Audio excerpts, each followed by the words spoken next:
आगामी निवडणुका डोळ्यांसमोर ठेवून राज्य सरकारने यंदा सुद्धा मुंबईकरांवरती मालमत्ता कराचा भार न लादण्याचा निर्णय घेत मुंबईकरांना मोठा दिलासा दिला।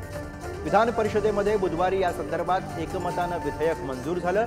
त्यामुळे मुंबई महापालिका कार्यक्षेत्रातील मालमत्ता धारकांवरील जवळपास 736 कोटी रुपयांचा कराचा वाढीव आर्थिक भार हा टळलेला आहे आणि कोरोनाच्या पार्श्वभूमीवरती मुंबईकरांना मालमत्ता करामध्ये सूट देण्याचा निर्णय यापूर्वी 3 वेळा घेण्यात आलेला होता।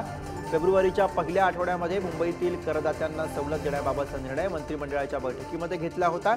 त्यानुसार मंगळवारी विधानसभेमध्ये विधेयक मांडलं होतं। विधानसभेमध्ये मंजुरी मिळाल्यानंतर बुधवारी हे विधेयक मंजुरीसाठी विधान परिषदेमध्ये मांडण्यात आलं।